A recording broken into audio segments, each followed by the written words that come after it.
Très heureux de vous retrouver, fidèles amis de l'émission L'autre journal. Nous voici dans une nouvelle semaine, une nouvelle émission. On le sait tous, le Togo va mal. En dehors de la minorité qui pille le pays, la majorité des Togolais souffrent.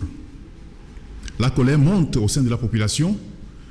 Le régime en a écho et il y a quelques jours, Faure Gnassingbé a décidé de la gratuité des frais scolaires. Mais des esprits avisés sont en train d'analyser cette situation, cette décision que certains qualifient de mesurette. Quelles sont les mesures d'accompagnement?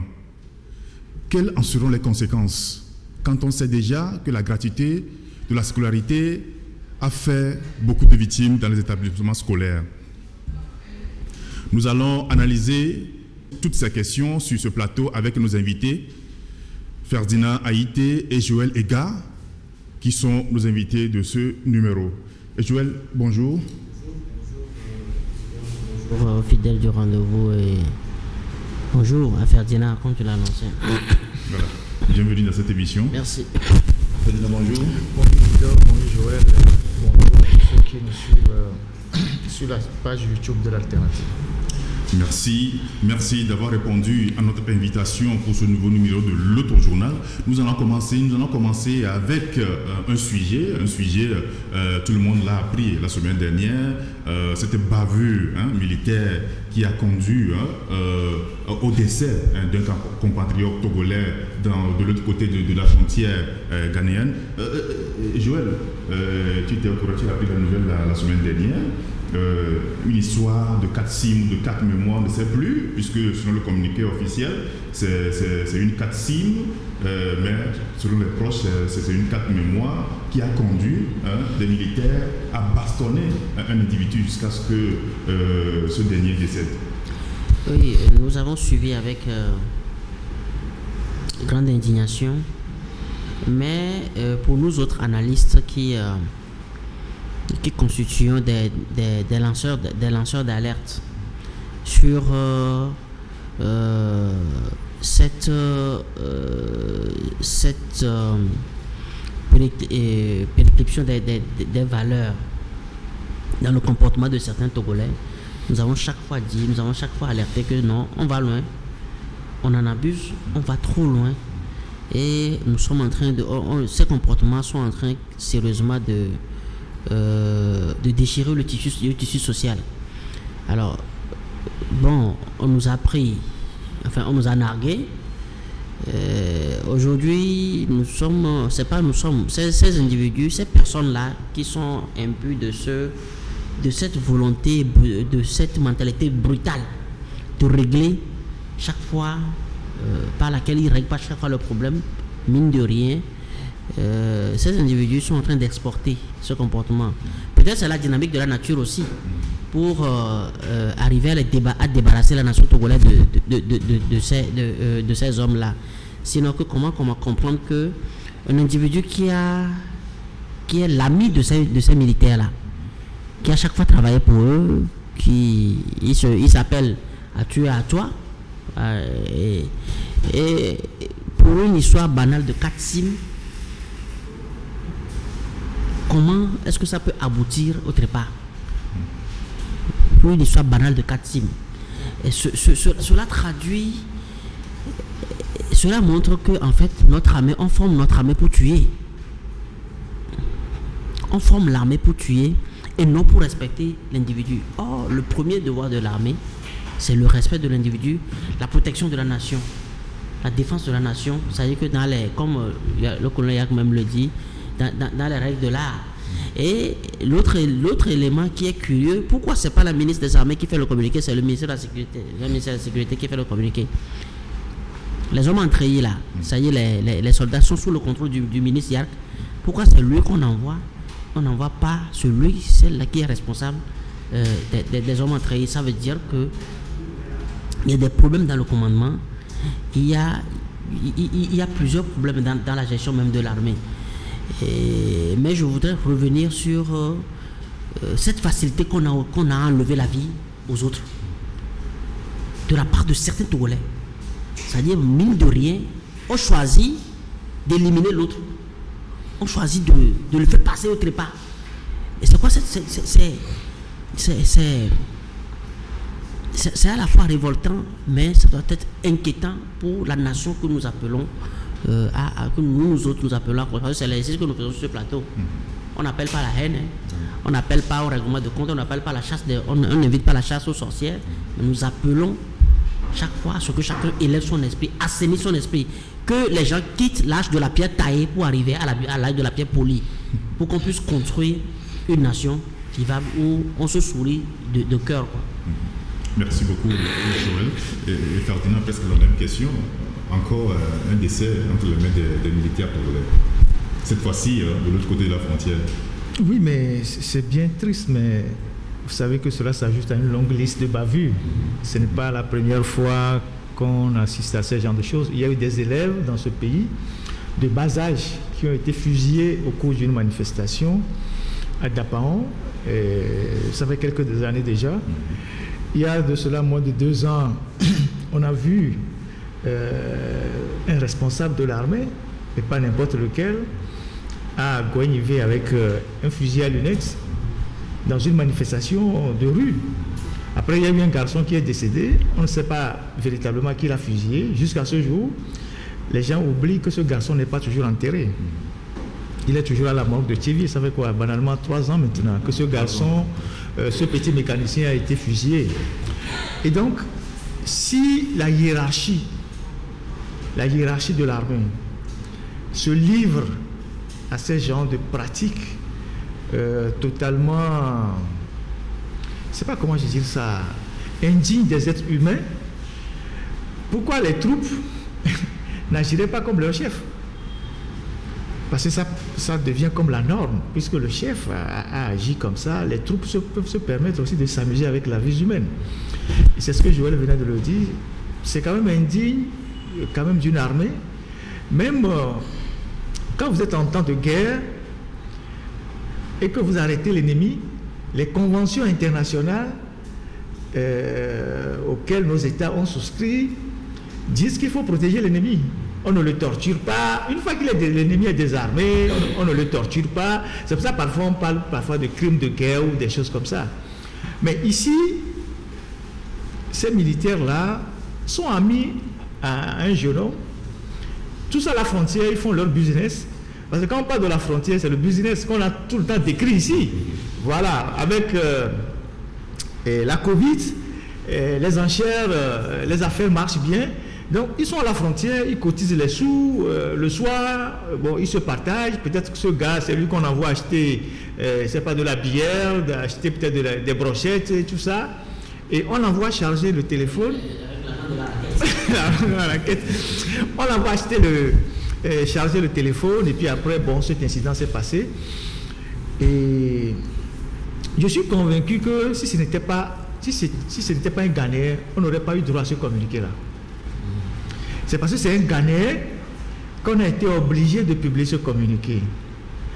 Et si c'était un Togolais, si on ne fait pas l'omerta, on devait publier un communiqué, mais un communiqué qui dénature les faits. On va dire oui, peut-être que le militaire a crié, il a pris peur, puis il a commencé à courir, il est tombé, il s'est fracassé la tête, il est mort. Ils vont dire des choses comme ça. Mais comme c'est un Ghanéen, ils ont été obligés de sortir un communiqué, mais un communiqué truffé d'inexactitudes. Puisqu'ils ont dit que le corps était à la morgue à Lomé, alors que le corps n'est jamais rentré au Togo, le corps est resté au Ghana. Ils ont dit que c'est une carte SIM, alors que c'est une carte mémoire. Et c'est vraiment triste que à chaque fois qu'on parle de notre armée, à chaque fois qu'on nous dit que l'armée est en train de subir des réformes, les réflexes de sauvagerie continuent d'exister. Et moi, je fais le parallèle de cette histoire-là pour arriver sur la question des prisonniers. On a vu la dernière fois un responsable d'un parti politique décédé suite à son incarcération et à sa sortie de prison, parce qu'on savait que il avait des soucis de santé, il allait mourir, on a vite fait de le libérer. Il est mort quelques jours après. Et vous savez que ce qui se passe aujourd'hui avec les militants de l'opposition qui sont encore incarcérés, c'est la torture systématique. On a passé le cas de ce Togolo irlandais dans nos journaux les témoignages avec les rapports médicaux des individus, c'est-à-dire que des gens humains comme lui ont passé tout le temps à le torturer. On a pris des bâtons, des gourdins pour frapper la paume de ses pieds. Jusqu'à aujourd'hui, il est sur le point de perdre même sa motricité. Et c'est des gens qui font ça dans nos services de renseignement, des gens qui font ça dans nos unités de police, de gendarmerie, et ils rentrent à la maison tranquillement, ils dorment. C'est-à-dire que sans avoir le moindre remords. Moi, je voudrais lancer un message à tous ces gens-là. Ce sont nos frères. Les militaires, les policiers, les gendarmes sont nos frères. Même s'ils sont d'un genre particulier, mais c'est nos frères. La manière dont ils utilisent leur treillis pour agir sur les gens qui ne sont pas comme eux, ça finira par les rattraper tôt ou tard. Moi, j'ai vu au niveau des organisations des droits de l'homme au Togo ici, de nombreuses plaintes qui ont été déposées à la CEDEAO contre les gens au SCRIC, contre les gens dans des services là, pour torture. Et tout le monde sait que la torture est imprescriptible. Vous torturez aujourd'hui parce que vous recevez l'ordre d'un chef. Mais demain, si le chef n'est pas là, c'est vous qu'on va prendre. Et les gens doivent mettre ça dans la tête. Quand vous recevez des ordres là, vous n'êtes pas obligé d'obéir à des ordres qui, relativement, sont des ordres illégaux. Quand on vous dit, je ne sais pas comment ils appellent ça, le syndrome du chef ou bien du capitaine. C'est quand le chef te dit, écoute capitaine, prends le fusil et puis tire sur le président de la République. Tu dois savoir que ce que le chef dit n'est pas normal. Et tu n'obtempères pas. Parce que demain tu vas dire que bon, non, écoutez, que c'est les instructions.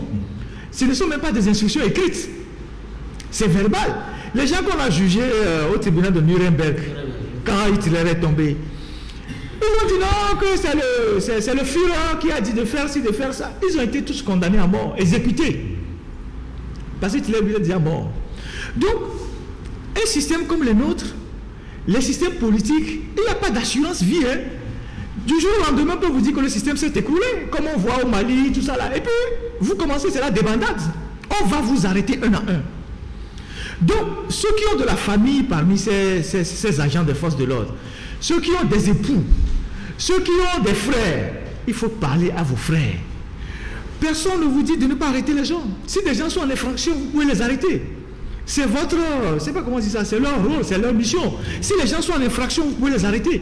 Mais vous n'êtes pas autorisé à torturer des gens, à les torturer pour obtenir des aveux, à les torturer jusqu'à ce qu'ils perdent leur capacité motrice, tout ça, que les gens perdent la vie dans vos mains. Le monsieur qui est décédé là, mais les témoignages vont venir demain. On sait qu'il a torturé. On sait dans quel camp il était, dans quelle unité il était. On sait ceux qui l'ont torturé quand il était là-bas. Demain, tous ceux qui sont en prison aujourd'hui, qui sont en train de torturer là, on sait qui sont ceux qui font ça. Parce que les témoignages viendront toujours. On était en Gambie là, quand Yaya Jammeh est tombé. Les témoignages sont venus, les gens ne s'imaginaient même pas. Les gens qu'on a tués, qu'on a enterrés partout là, on a résumé les corps. Aujourd'hui, au Congo, au RDC, les généraux qui ont tué les activistes, les journalistes au Congo, tout ça, aujourd'hui ils sont en cavale. C'est des généraux, hein. Ils se cachent. Donc c'est pas vous les petits soldats là, qu'on envoie torturer les gens, c'est pas vous qui allez vous en sortir. Donc, faites votre travail en toute humanité et en respectant les règles et la réglementation. Faure Gnassingbé, pour qui vous travaillez, parce que c'est pour lui que vous travaillez, lui il est tranquille dans son palais. Non, il s'est même sécurisé dans la constitution, oui. Dans sa constitution de lui-même, oui. Dans l'article 60, il trouve, on ne pourra pas le poursuivre. Lui il trouve, comment vous appelez ça? Il trouve des dispositifs constitutionnels pour se protéger. Oui. Et il les utilise, c'est eux qui les utilisent. Et vous, on vous utilise pour torturer les gens. Demain là, vous allez être devant les mêmes juges là, qu'on utilise aujourd'hui pour condamner les gens. Ce sont les mêmes juges qui vont juger demain. Quand vous direz que non, quand on vous a donné les ordres, le juge va te demander, tu ne savais pas que c'était un ordre illégal? Donc il faut que les gens fassent attention. Et c'est le parallèle que je fais de cette bavure militaire à la situation des prisonniers qui sont aujourd'hui dans les mains des gens et ils sont systématiquement torturés. Ce n'est pas normal pour un pays civilisé. Et je crois savoir que depuis un certain temps, depuis qu'il y a eu le procès Pacha, on a dénoncé les cas de torture. Le Togo a pris des engagements. On a même revu la loi pénale. Le code pénal. Voilà. Et je ne comprends pas pourquoi dans nos commissariats, dans nos gendarmeries, dans les services de renseignement, des individus se permettent de torturer encore des citoyens parce qu'on cherche à leur arracher des aveux. Voilà ce que moi j'aimerais dire sur cette affaire. Merci beaucoup Ferdinand. Et quand nous parlons de la torture, je voudrais juste partager une anecdote que quelqu'un m'a confiée. Il dit il était en pleine crise 2017, 2018, 2019 là. Je crois que c'est en 2018. Il était avec un officier actuellement en fonction, qui est devant la télé et qui prenait plaisir à suivre les scènes de, vous savez, des scènes de torture qui se passent dans un autre pays, quoi. C'est comme ça que il faut le rentrer, je ne vais pas dire rentrer dedans pour qu'on dise que c'est Yak, il n'y a pas de Yak, mais il faut le mater. C'est-à-dire que tout ton état d'esprit, c'est de la violence. Et quand vous avez des citoyens comme ça, il faut comprendre que les gens ont des problèmes. C'est-à-dire au-delà des menaces de poursuites, enfin des poursuites qui sont là en suspens devant les tribunaux, etc. Il faut qu'on cherche à déminer ces esprits-là. Un père de famille, il prend plaisir à ce qu'il est devant la télé, il prend plaisir à ce qu'on fasse du mal aux autres. Mais il faut comprendre que nous n'avons pas, dans l'armée il y a des champs, il y a beaucoup qui ne sont pas équilibrés. Et ce travail dans les armées, quand on parle de modernisation de l'armée, dans les armées modernes, ce travail se fait. Où on te réinstalle. La torture, la violence est banalisée, ou même pour une garde à vue de 24 heures. Et puis, Joël, c'est l'impunité qui leur est garantie qui est le problème. Oui. Aujourd'hui, quand on dit, par exemple, qu'ils sont mis aux arrêts, devant quel tribunal on les juge? Qui sait si on les a jugés? Est-ce que l'armée, il y a un tribunal militaire? On n'en a pas. Oui. Devant quel il n'y a pas de tribunal militaire on les juge? Qui a l'assurance qu'ils sont jugés? Qui a l'assurance? Non, mais qui a l'assurance, mais qui sont gardés? Qui sont gardés? Qui seront jugés? Personne n'a cette assurance-là. Personne. Donc, c'est trop facile que quand des individus enlèvent la vie d'un homme, on balance un communiqué, on dit ils sont aux arrêts. Ils sont aux arrêts, que les enquêtes sont ouvertes. Les gens sont bien identifiés. Oui. Et puis on ouvre là, on dit qu'il y a une enquête qui est ouverte. Donc ils sont aux arrêts. Et puis après, demain, vous les voyez, ils sont affectés dans une brousse où on ne peut pas les identifier. Ils continuent pas à travailler. Non, ils continuent leur ville mission. Et je peux vous confier, même c'est dans les petites unités. Ouais. Dans les plus petites unités de matériel, on ne va pas dire militaire, même chez les policiers, on torture. Ouais.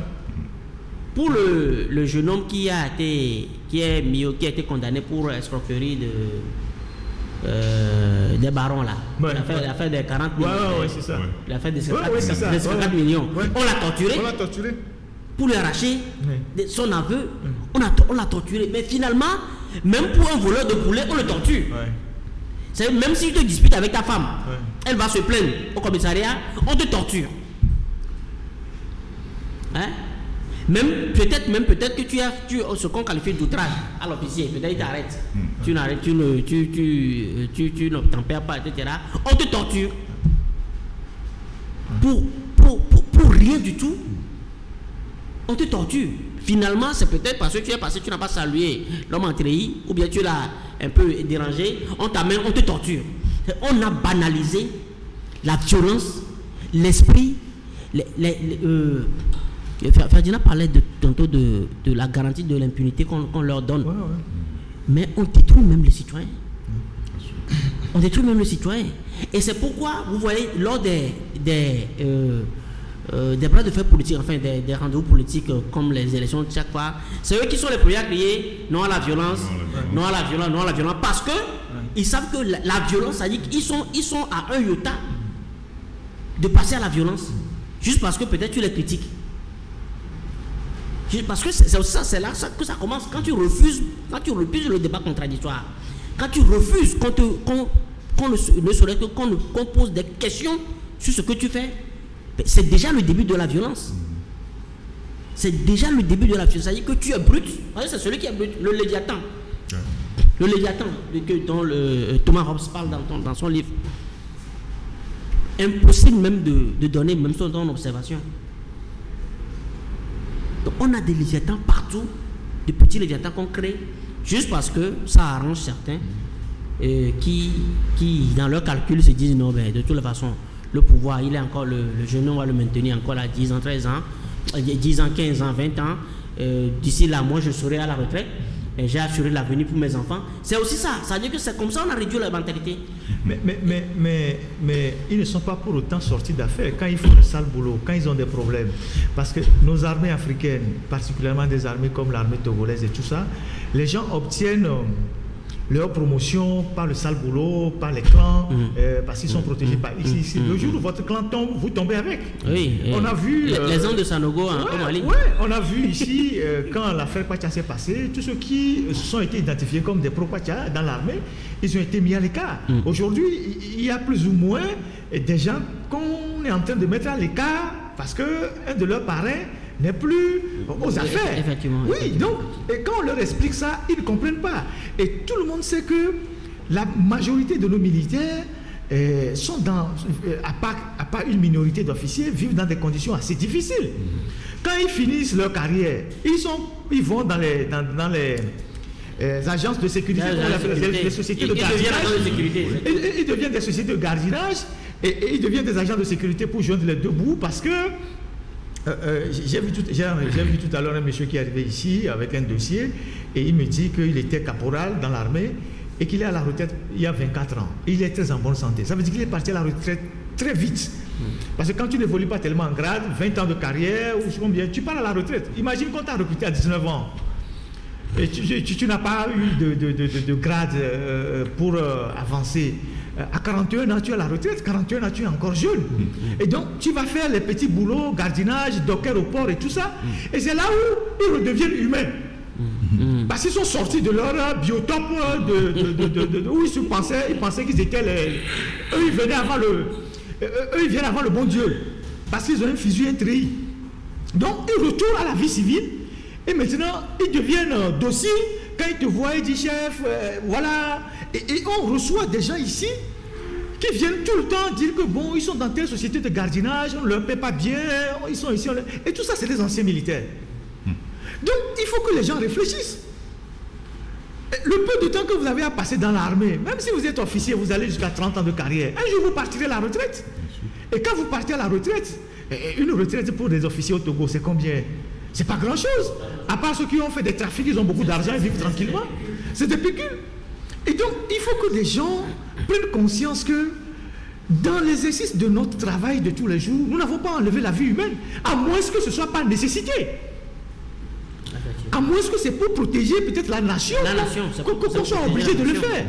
Mais c'est quoi cette histoire où donner la mort à son prochain est devenu banal dans notre pays, de manière à ce que ceux qui ont la mission de protéger le territoire et ses citoyens, c'est eux qui se donnent le luxe d'enlever la vie de leurs semblables tous les jours. On va dire que oui, qu'en manipulant le fusil, le coup de feu est parti et puis la personne est décédée. C'est quoi ces histoires? C'est quoi ces histoires? Donc il y a fondamentalement un problème et je ne sais pas quel est le fond de la formation qui se fait depuis leur recrutement jusqu'à leur formation, tout ça. Mais je pense qu'il faut revoir tout ça et insérer des matières liées aux droits de l'homme déjà au début de la formation. On leur fait comprendre que c'est pas parce qu'ils sont militaires qu'ils sont au-dessus des autres et qu'ils sont au même niveau de la loi. Mais ça tu touches, je dirais, un phénomène. Tu touches du doigt un phénomène qui est ici aujourd'hui presque en valeur. Je vous l'anecdote d'un militaire, un petit militaire qui a été recruté. On l'invite à une réunion de famille. Les anciens lui font des reproches. Il leur dit, mais qui eux sont pour lui faire des remontrances sur lui, un militaire? C'est-à-dire que celui qui est né hier là, qu'on a aidé par le médefrérisme à ce qu'on lui trouve quelque chose. Il est sorti de CENI, il est sorti de la formation, il vient à la réunion, il dit, mais qui eux ils sont pour lui parler, lui, un militaire, il a beaucoup le convoqué même, et lui parler comme ça. Vous voyez l'état d'esprit? Ça veut dire que à la formation, il y a un problème. Ouais. Dans leur formation, il y a un problème, il y a quelque chose qu'on leur instille dans l'esprit. Sinon, comment comprendre qu'un jeune qui a été recruté à la police, il se permet de rouler en ville avec une moto sans plaque? Mais ils sont pleins. Pendant qu'on ramasse tous les autres qui sont un jeune en circulation, il vient à peine. Pendant qu'on ramasse tous ceux qui n'ont pas de plaque là. Voilà. Ils passent. Non, ils passent. Personne ne leur dit. Ils passent. Et ils créent des accidents. Ouais. Ils ramassent des gens. Ouais. On ne leur dit rien. Il suffit que il dit élément. C'est tout. Et c'est fini. Ouais. Mon pays, c'est ça. C'est le code. Mon pays ou bien Amaté. Et c'est fini. Ouais. Ça, vous voyez, ça veut dire que même lors de la formation, l'armée a un problème, notre armée a un problème. Nous y tenons tant parce que c'est eux. Ça peut être c'est eux qui vont nous sécuriser. Et puis on ne sait pas qui peut être victime. On ne sait pas qui peut être victime. Comme Ferdinand le dit. Donc il y a un problème lors de cette formation-là même. Parce que il faut qu'on sorte de ce cynisme vil qui consiste à dire non, que bon, l'armée c'est réservé pour certains Togolais, c'est eux qui sont prédisposés à aller. Donc, une fois qu'on contrôle l'armée, on a l'hégémonie, on a le contrôle du peuple. C'est abject. C'est abject, ce n'est pas sinon que les Américains, qui ont le monopole de la violence, ils n'allaient pas aujourd'hui chercher par voie diplomatique à être en bon terme avec, par exemple, avec la Russie, avec la Corée du Nord. Ils sont retirés de l'Afghanistan. Mais il faut que les gens élèvent l'esprit pour voir l'évolution du monde. C'est ceux qui maîtrisent le monde, qui ont le monopole de la violence, qui peuvent décider de venir nous éliminer en Afrique, par exemple. Ils choisissent la voie diplomatique. Ils choisissent la voie diplomatique, ils choisissent la voie de la conciliation, etc. Pourtant, c'est eux qui maîtrisent, c'est eux qui ont les moyens les plus sophistiqués pour éliminer les autres. Mais ils ne le font pas. Donc, il faut sortir de cette petite boîte-là, de cette taverne, pour aller vers la lumière et comprendre que non, mais on s'est trompé jusque-là. Je crois qu'on en a suffisamment dit sur cette question-là. Bon, à qui veut entendre, qu'il entende? Oui, qu'il entende. L'Institut technique de l'informatique et de la communication, Aldus, l'expert en formation médias et communication, assure votre formation en assistance de direction, organisation matérielle et administrative, secrétariat et comptabilité avec le logiciel Sage Sahari. Communication visuelle, conception, infographie, édition, relations avec l'imprimeur, électronique, maintenance et réseau informatique, caméra de surveillance, production télévisée, cinéma et reportage avec son, images, montage, production et réalisation, masterisation du son et programmation de musique sur ordinateur. Institut Aldus, une formation à votre rythme. Merci beaucoup, messieurs. Nous allons continuer le débat. En tout cas, c'est quand même regrettable pour un oui ou pour un non d'enlever la vie de son prochain. Nous saluons au passage ce militaire qui a eu la panne sèche la dernière fois, à qui nous avons remis 1000 francs pour pouvoir continuer sa route.